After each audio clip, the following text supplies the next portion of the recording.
Good morning, and welcome to All People's Church, Unitarian Universalist. My name is Lori McKitka, and I will be your co-celebrant for this morning's service. Our minister is Lori King Nelson in the pulpit this morning. If you have been here before, one time or many, you are welcome here. All People's Church is more than a place to gather on Sundays. It is a community, a spiritual home where you may develop and deepen your gifts. We gather to feed our minds and our souls, that we may become blessings to each other, our families, our friends, and the larger world around us. If you're a visitor today, and I know I saw plenty, and you haven't signed in, please do so. Signing in will give us the opportunity to acknowledge your visit and place you on our mailing list to receive weekly emails and our monthly newsletter. Before we continue our service, please note these reminders and announcements. Our fall congregational meeting is today at 1 p.m. A light lunch will be served in the library after church, but before the meeting. So please be sure to come to our congregational meeting. We also have a blood drive going on. It's going on right now. Even if you haven't made an appointment, you can just step in and they'll gladly take your blood. I am signed up for 12:15, so yeah, it's a good thing to do. Julie has an announcement.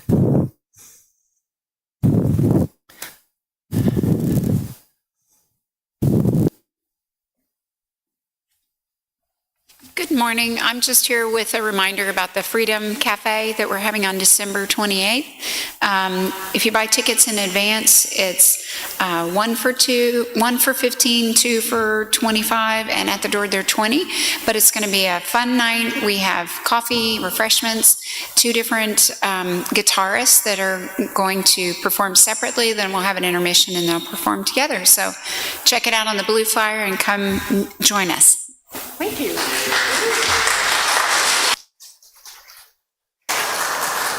And we also have an announcement from Jennifer Quick.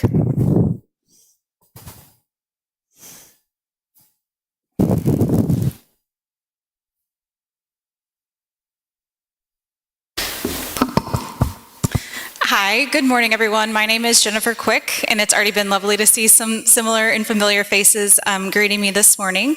I'm the Community Engagement Officer with a nonprofit based here in Fort Worth called Reading Partners North Texas. We serve a school that is literally just up the road here on Sandy Lane called John T. White Elementary.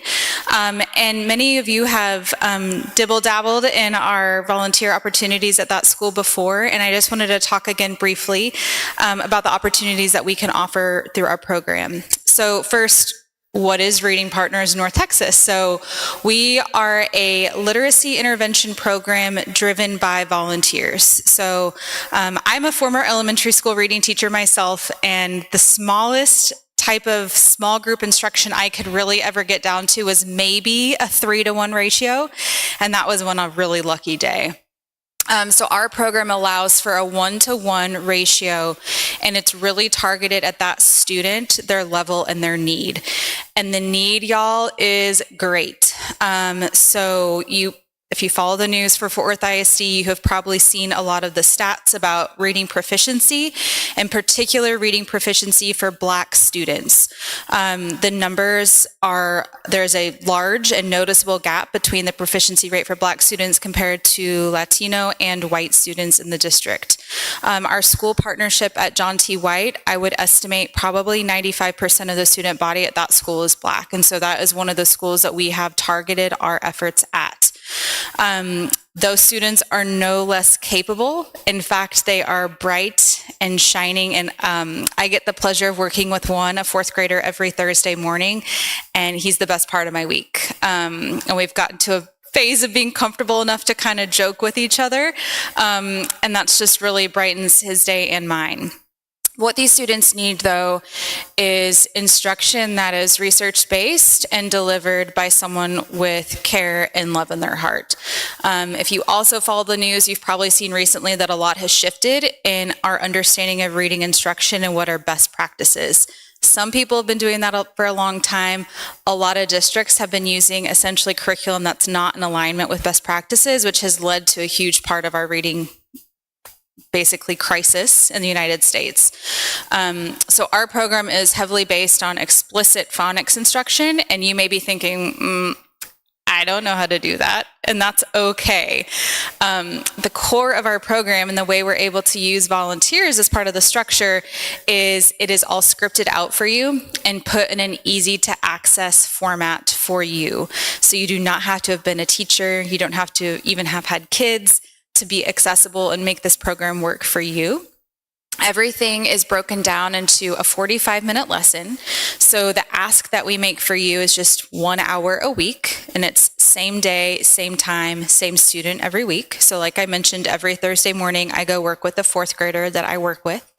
We train you on how to use the lessons and materials, and I'm more than happy to do a modeling session for you if you're still like a little bit nervous about working with the student one-on-one. But those lessons are broken into 3 main parts. So you start out reading to the student to get that love of reading built, expose them to grade level texts. The middle portion of a lesson with the student is a skill instruction. So my student's a fourth grader, so on Thursday we worked on main idea and details. The other student I work with this year is a second grader, and we were working on being able to isolate initial sounds in a word. So if you hear the word water, you know that it starts with a W, which is a W. So it varies based on the age and skill level of the students. And then each lesson ends with the student being able to demonstrate their knowledge of whatever skill you've practiced. So I think of it as a 3-part lesson. And then you follow through as each week goes through. You may end up sharing with another volunteer. So I work with my fourth grader, and so does Kathleen. So Kathleen sees them on Mondays, and I can see what Kathleen did, how she progressed, and then I build from there and go along. And I have that partnership and connection with him for the full year. So if this is something that you're thinking this could be interesting, I may be interested, I want you to come see me after. If you're thinking this is definitely interesting, how do I make this work? You can come see me after. I will have a map of our schools. If maybe you're not geographically close to the school, maybe you're geographically close to one of our other 5 schools in the county. We do also have virtual tutoring opportunities. So if you're someone who's maybe, you're stuck at your desk at work, but you can take an hour to do something like this and it works for you. But really, I always tell people in our program, you're working with an 8-year-old, but you're guaranteeing their success for all the way up to when they're an 80-year-old. If you can't read, you can't do a lot of things in life. And if you can't read at grade level by the end of 3rd grade, you're 4 times less likely to graduate from high school. Well, if you're not graduating from high school, you're not getting a good job, you're not getting good housing, health care, you're not saving for retirement. It becomes a snowball effect for students, and they deserve more, and they deserve to have the same access to education as a kid in South Lake or Highland Park, right? So that is the focus of our program, is bringing that same educational excellence to these kids, and we can't do it without community members like y'all. So thank you so much for having me today. Hopefully I didn't do too long. I'm just really passionate about this, but thank you all for having me.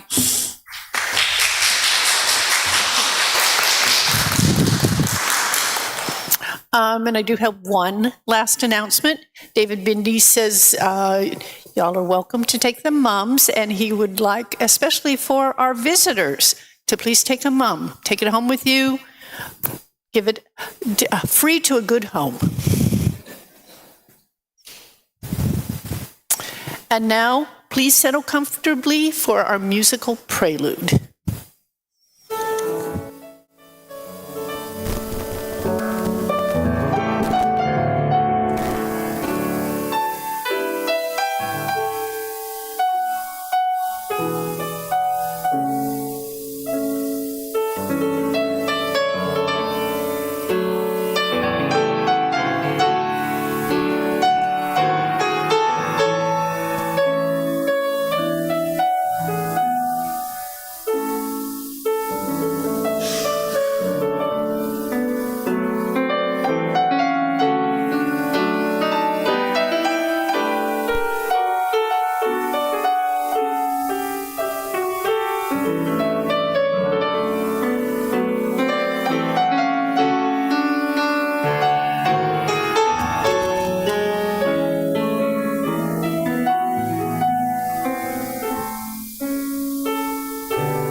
Thank you, Misha.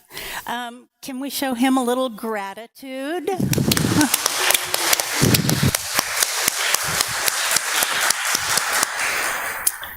Thank you for lifting us up every Sunday. We're so grateful for that. I also want to show a little gratitude to all the people that are donating blood today. Thank you so much for that. I mean, y'all deserve a pat on your back for doing this too. You're showing your gratitude out into our community by giving your blood that others need. Our opening words this morning come from the UUA worship website by Swiftwalker. Let's start with the people we love and those who love us. Thankful they are in our lives, obliging us to open our hearts. Let open hearts embrace the earth, the sea, the soil, and stars, blessed by bold beauty, the bounty of being. Then, with hearts open to beauty, let us embrace the arts and the generation of learning that we should have wisdom. Let that wisdom we have, won and wanting, lead us to strive so the seventh generation hence can live more fully. It is in that work and that alone that we can express our thankful spirit. May we make it so. For the opening to make it so, let us be truly grateful.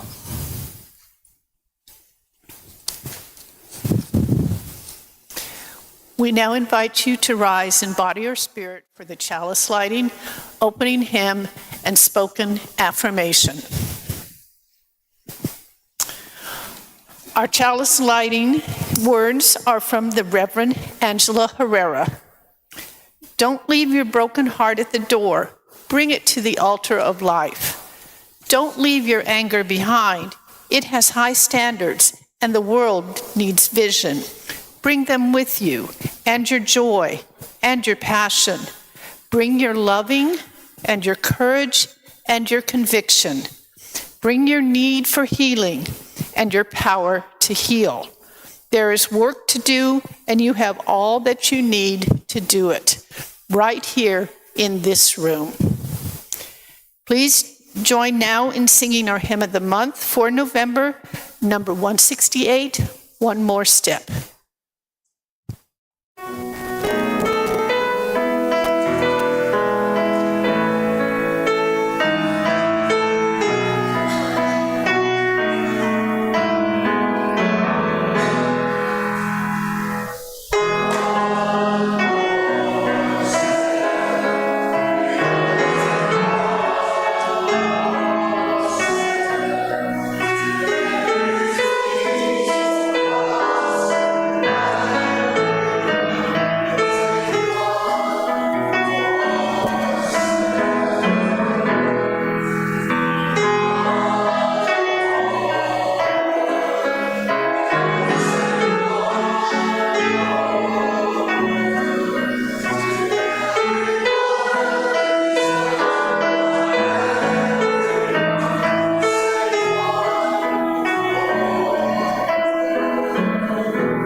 Love is the doctrine of this church.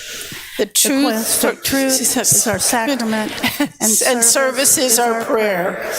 To dwell together in peace, to seek knowledge and freedom, to serve others in community, to the end that all souls shall grow into harmony with creation.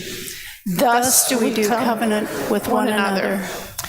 Y'all may be seated, and the young and young at heart are now invited to come forward for our time for all ages here at the chancel.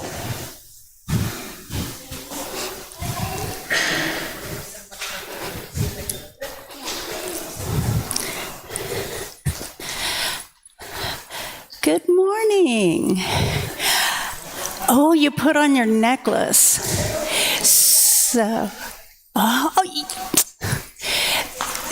So this is a beautiful, beautiful thing that she has done.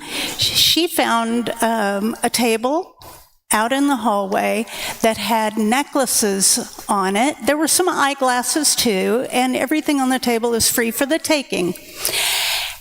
And she took a necklace that has two parts, and she's wearing one, and she's going to give one to her friend. Look at that. Now, that's gratitude.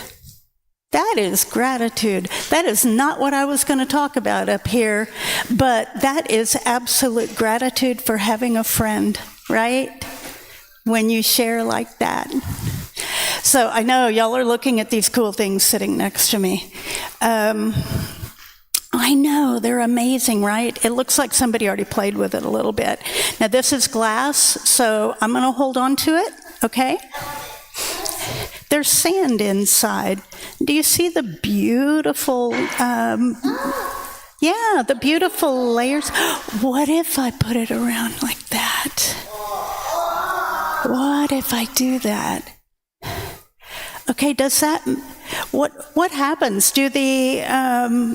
Does all the blue stay in one part and all of the white stay in another part? And there's even some gold in there, right? No, that's right. And it all kind of layers. And that's kind of like how we are. If we have to, what? Onions have layers. You've seen Shrek, haven't you? Yes. Yeah. So it's like how we are. We need everybody's gifts and talents, everybody's beauty, and we don't need like this kind of beauty over there and this kind of beauty over there. We need them all working together. We need all of us working all together, right? Because we can't make a beautiful picture like this if we are all separate. So we have to do it all together, okay? All right, these will be in my office, and anytime you want to come in and visit me in my office, I will let you play with it in there, okay? All right. Where there is good carpet.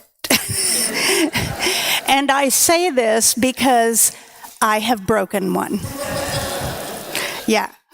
And it's kind of oily, greasy sand that's in there, and I know that because it leaked out all over my hands. So, all right, I want you to remember that this week as you go and you work with other people at school and on the playground. You don't have school this week. Okay, well, you're going to have to work with people in your house, right? Okay. Sometimes that can be really hard too. You're going to the library. Okay. All right. So you have lots of places where you can go and work with others and make a beautiful blend of humanity. Okay. All right. Y'all have a great week and have a fun Thanksgiving. Okay. I know. So after church in my office. All right. It's a date. So let's sing the young people out.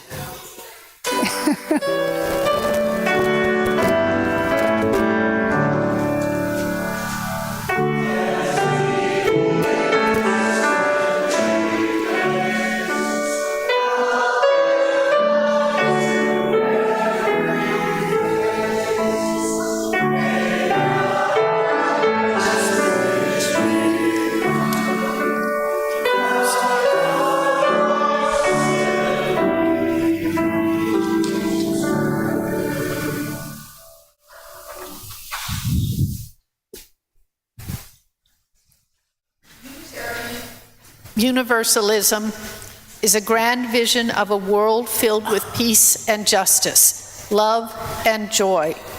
That vision is embodied in congregations of all sizes. No matter its size, every congregation depends on each of its members. Each one of you, by your commitment of time, energy, and resources, helps make that grand vision real. It is our custom to share the undesignated cash offerings that are collected each week. We do this on a quarterly basis for a nonprofit or charitable organization. Our Share the Plate recipient for the fourth quarter is the Partnership Home, formerly the Tarrant County Homelessness Coalition. If you prefer, donations can be used using the QR code that is on the back of your order of service. The gifts of the congregation will be most gratefully received. Will the ushers please come forward? Weren't you supposed to do a reading? Yes. Okay. It's in the script. Okay.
Able for hymn number 331, Life is the Greatest Gift of All.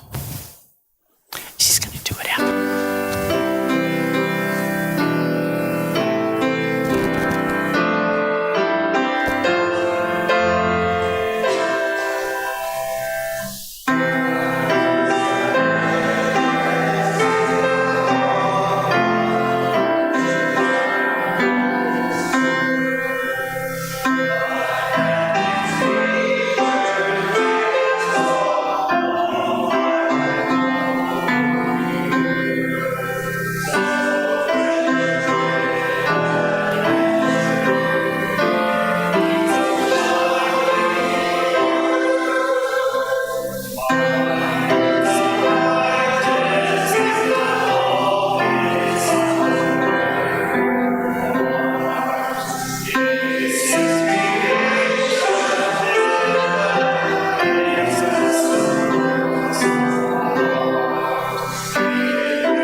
Please be seated.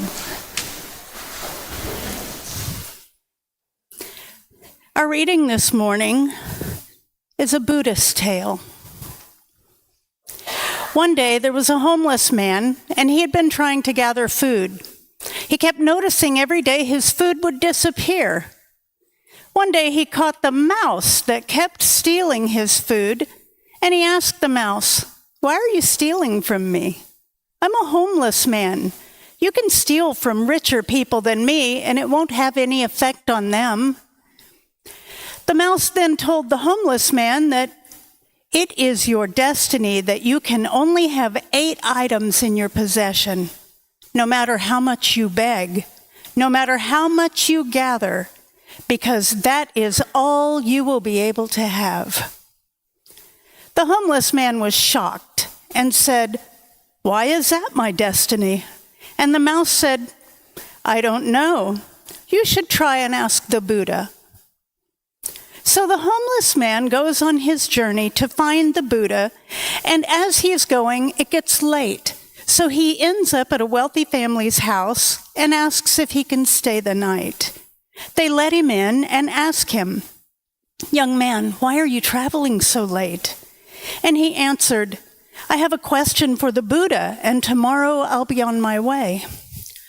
The family then says, "Can we give you a question to ask the Buddha? We have a 16-year-old daughter who can't speak. We just want to know what we have to do to have her speak." So the homeless man thanks them for shelter and tells them, "Of course, I'll ask your question for you." The next morning, he continues on his journey and sees a sea of mountains that he has to cross.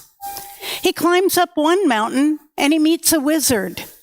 The wizard decides to use his staff to take the young man and himself and fly them across the sea of mountains.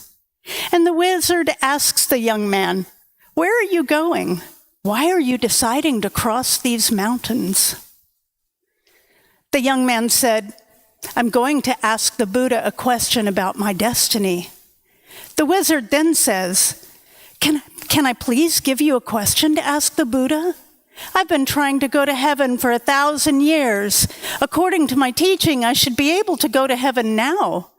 Can you please ask the Buddha, what do I have to do to get to heaven?" "Of course, I'll ask your question for you." As he continues on his journey, he runs into his last obstacle, which is a river that he cannot cross. Luckily, he meets a giant turtle who decides to take him across the river. As they're crossing the river, the turtle asks, "Where are you going?" "I'm going to see the Buddha. I'm going to ask him a question about my destiny. The turtle then says, would you please ask a question for me? I've been trying to become a dragon for 500 years. According to my teaching, I should have been a dragon by now. Can you please ask the Buddha, what do I have to do to become a dragon? So the young man thanks the turtle for taking him across the river and says, of course, I'll ask your question for you. The homeless man finally meets Buddha, and the Buddha tells everybody in the room, I will answer 3 questions for everyone here, but only 3. The young man is shocked. He has 4 questions. So he thinks carefully. He thinks about the turtle. The turtle has been living for 500 years trying to become a dragon. The wizard has been living for 1,000 years trying to get to heaven. That young girl is going to have to live her whole life being unable to speak. And then, as he looked at himself, he said, I'm just a homeless beggar. I can just go back home and continue begging. So, as he looked at everybody else's problems, his problem suddenly seemed so small. He felt sorry for the turtle, the wizard, and the young girl, and decides to ask all of their questions. So he asked the Buddha, and the Buddha answers, the turtle is unwilling to leave the shell. As long as he is unwilling to leave the comfort of his shell, he will never become a dragon. The wizard always carries his staff and never puts it down. It acts as an anchor, keeping him from heaven. And as for the young girl, she'll be able to speak when she meets her soulmate. So the homeless man bowed to the Buddha and went on his journey back home. He reunites with the turtle, and he tells the turtle, hey, you just have to take off your shell and you'll become a dragon. The turtle then takes off his shell, and inside the shell were priceless pearls found in the deepest parts of the ocean. And he gives them to the homeless man and tells him, thank you. I no longer need them because I'm now a dragon, and he flies away. The homeless man reunites with the wizard on the top of the mountain and says, you just have to put down your staff and you'll be able to go to heaven. The wizard lets go of the staff by giving it to the young man and says, thank you, and then ascends to heaven. The young man now has wealth from the turtle and power from the wizard. He goes back to the family that gave him shelter, and he tells them that the Buddha said your daughter will be able to speak when she meets her soulmate. And at that moment, the daughter came downstairs and said, is that the man who was here last week? The young girl and the homeless man had found their soulmate.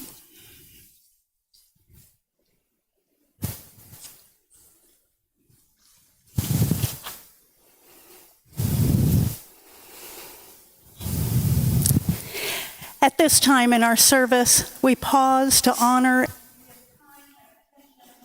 those things most important to us. We gather here for healing and for peace in our hearts, and to honor our time together with the shared stories and news from the congregation. Great. Each week there's a journal outside the entrance to the sanctuary where you can write a message of memory or hope before the service. I don't believe I have that here this morning. We will honor these messages by lighting 3 candles here next to our chalice. Also, at any time during our service, you are welcome to come forward and light a candle in our meditation center here by the side of the chancel.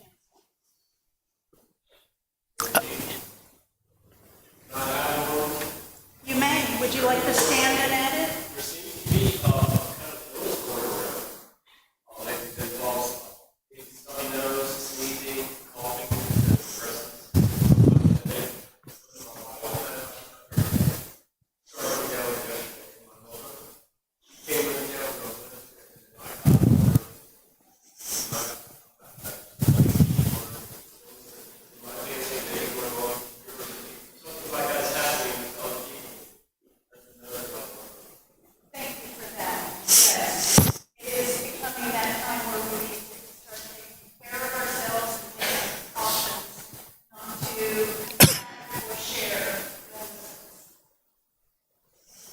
Julia Sexton's mother passed away last week.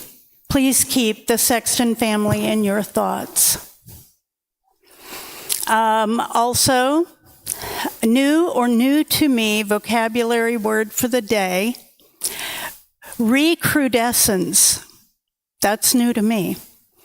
The return of something worse after a period of quiescence or quiet or rest. From the Latin, to grow raw again. Thank you, Rita Vinson, for putting that in there.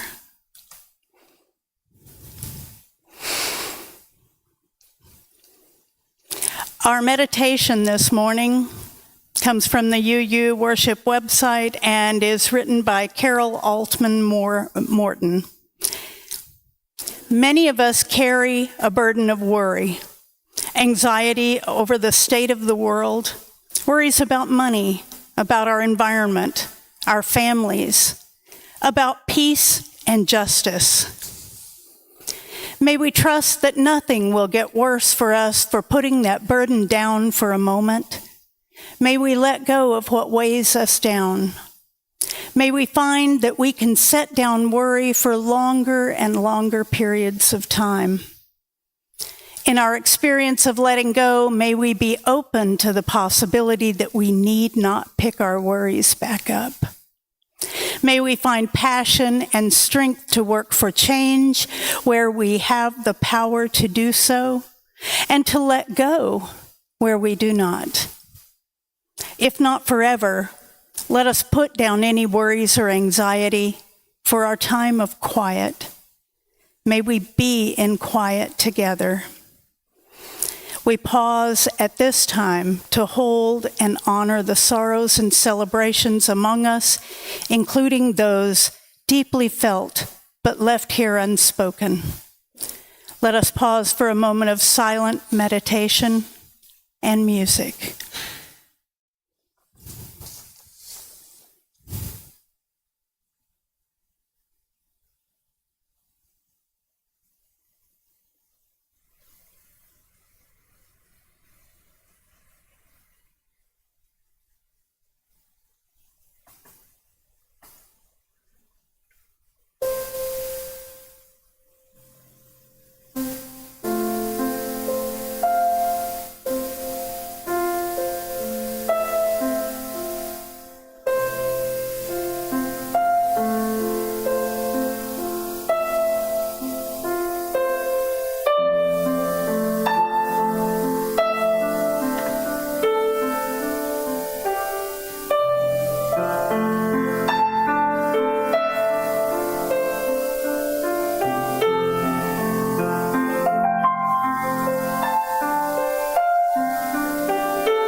Thank you so much.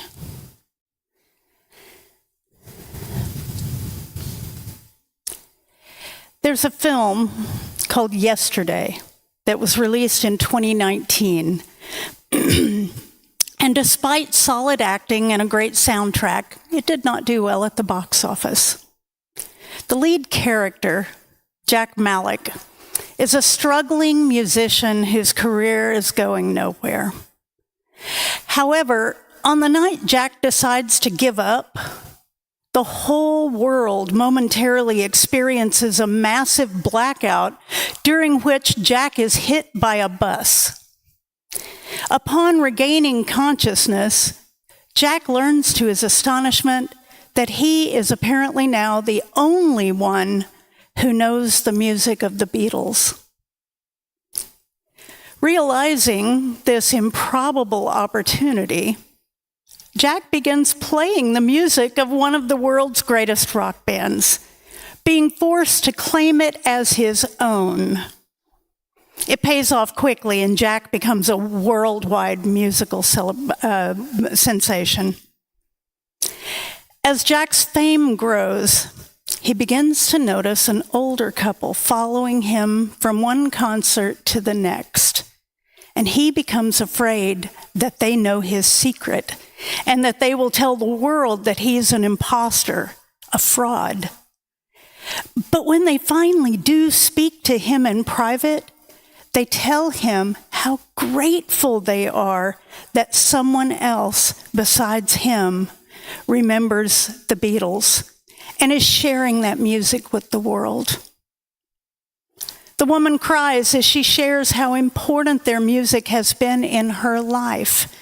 And Jack begins to realize he can no longer keep the music to himself. It's too important. At that night's concert, he not only tells the world how he acquired the songs, which they did not believe, but also tells them that he is making all of his music public domain. He looks out and sees the couple smiling and nodding, with tears coming down their face. Now, that's fantasy, of course, but it's also a lesson in how expressing gratitude can be through physical acts of kindness, sharing, inclusion, honesty. And acts of gratitude must be followed through, just like Jack did with giving his music back to the world. He didn't have to do that, but actually, he did in order to be truly grateful. An old joke goes like this. A clergyman included this item in his annual parochial report: 9 persons lost at sea. When the congregation read it, they expressed shock and amazement. And he said, well, 11 people came to me and requested prayers for those going to sea, but only 2 came back and asked me to give thanks for a safe return, so I assume the other 9 were lost. Sometimes we can be that way, like welcoming, but then forgetting that the welcome must result in relationships that inclusively and joyously bring people back into the work of the church. If we have 11 people join our church, how many will be lost at sea? I hope the answer is 0. But if we do not have a posture of love and inclusion and gratitude when we approach people, or when they approach us, then the number of people lost at sea will climb. I have a neighbor who is blind and often needs to borrow my eyes, as she calls it, to check on things around her house and yard. She can be a lot sometimes, and has turned more than one person away by micromanaging and being so detail-oriented and possessive that many neighbors now ignore her calls. Her act of gratitude should be welcoming the help, but unfortunately, her community is dwindling. Her behavior always reminds me of another story. A man writing at the post office desk was approached by an older fellow who had a postcard in his hand. The old man said, "Sir, could you please address this postcard for me?" The man gladly did so, And he agreed to write a short message on the postcard, and he even signed it for the man too. Finally, the man doing the writing said to the older man, "Now, is there anything else I can do for you?" The old fellow thought about it for a minute and said, "Yes, at the end, could you just put P.S., please excuse the sloppy handwriting?" That's definitely funny, but all too often we find ourselves as one or the other character. It's important to remember that if we speak like the old man, there is someone offering help on the receiving end of that interaction. It's also important to remember that we don't have to like someone in order to help them or share the load with them. We're all in varying stages of growth, which is a good thing. And we need each other to continue our growth journey. Our dependence on each other for spiritual growth doesn't hinge on being besties. It depends on us learning to offer grace and gratitude and being open to receiving the same, no matter who is standing in front of us. I'm not exempt from this at all. I have no secret well of gratitude that I tap each day. Sometimes I've been the old man, and sometimes I've been the kind stranger. But I know that over the last 10 years, I've seen a great deal of growth in my ability to offer and receive gratitude and grace. Sometimes that pushes me out of my comfort zone. Sometimes that makes me change my mood or attitude or thinking. But not one bit of that growth has happened in a vacuum. It has happened because people like you have offered me space to grow, showing me gratitude when I grow and grace when I don't. How often do you hear people express sincere gratitude? I know I'm always asking y'all to do something, but try this. Keep track of the number of complaints you hear each day and compare that with the number of times you hear people express sincere words or gratitude. You may have to start and stop a few times because this requires intentionality. I think you'll find that your own expressions of gratitude grow as you observe others. Whether it is donating blood today during our blood drive, serving on a committee, being active in a justice movement, welcoming someone's assistance, or just being a calming presence for another person who may be experiencing turbulence in their life. Always remember, gratitude flows both ways between the giver and the receiver. There's a saying that goes, there's a stranger out there who still thinks of you because you were kind to them when they really needed it. Don't ever stop being that person. So, in the times when I'm not grumbling, I do try to lift up my gratitude to the universe. Often it sounds something like, "Thank you for helping me keep my mouth shut." Other times it's more like, "Thank you for giving me the strength to ask for and accept help." Sometimes it's simply a thank you for the opportunities today has presented. And that gratitude flows out to those around us and beyond. Gratitude within the church community, it also fosters a sense of belonging and unity. When members of a congregation express thankfulness for each other and for their shared values, it creates a supportive and loving network. Often this support can help members get back on track when it's difficult to practice gratitude, both because others can relate to their struggle and because they'll receive the encouragement they need to succeed. This sense of community is not only uplifting, but it aligns with our principles. All people are holy and have an inherent worth. And people should accept one another and encourage that spiritual growth. I know the last few weeks have been filled with anxiety and fear and dread. We know what is coming, and the communities that will be impacted most from policy changes beginning in January, and we will need each other for comfort and protection. Even more than that, we will need to be in solidarity to provide comfort and protection to the vulnerable populations in our communities.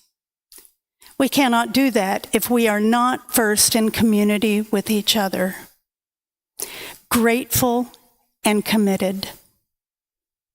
I believe we are uniquely positioned to be lights of hope and arms of inclusion during whatever changes come.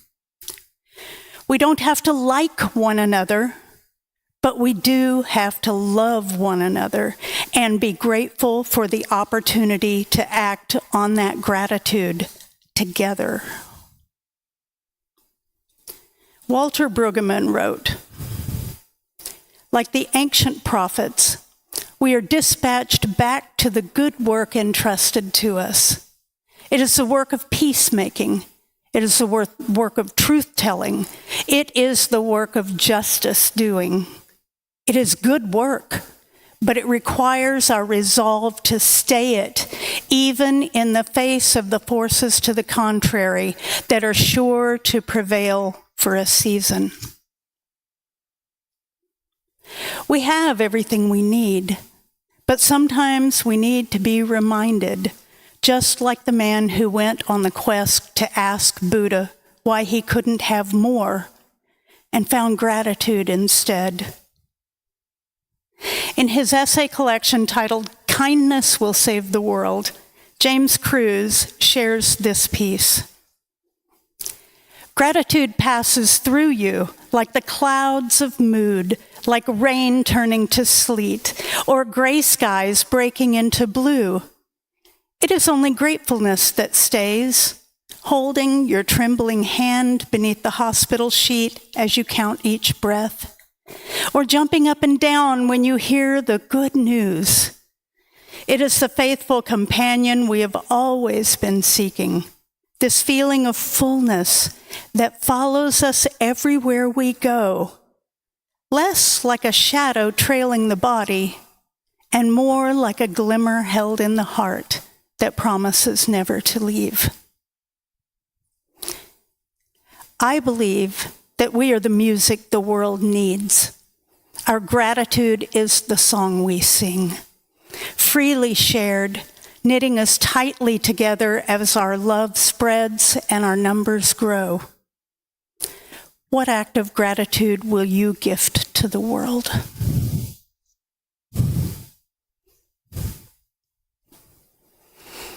Our closing hymn this morning is number 404, "What Gift Can We Bring?"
Our chalice words are from L.R. Knost.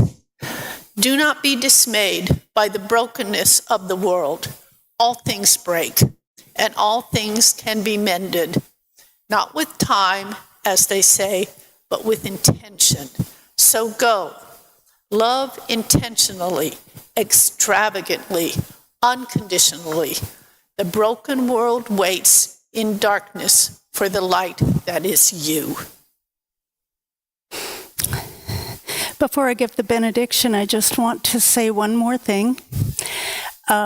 Two more things. One, we will be having a light lunch in the library at the rear of the sanctuary directly after church. We have a congregational meeting at 1 o'clock. The other thing is, if you have not signed up for the blood drive, it's okay to just go in there and donate. They will take you. And thank you so much for all of you who have donated and made the difference in people's lives. Comes from Gwen Matthews. Today, we're thankful for you and what you bring to our church. Your spirit, talents, generosity, imagination, and dedication reaffirm our fellowship and create our beloved community. Our heartfelt thanks to you on this day and for all days to come. For those who embrace Thanksgiving as a day to honor the gifts of family, friendship, abundance, security, we celebrate with you and join our voices to hold aloft all sacred blessings. For those who hold Thanksgiving as a day of sadness, who mourn for the hurt and loss of Native peoples, who are lonely, who grieve the loss of those dear and beloved, we hold your heartache and sorrow so you do not have to carry the burden alone. Blessings be upon you. Our service has now ended.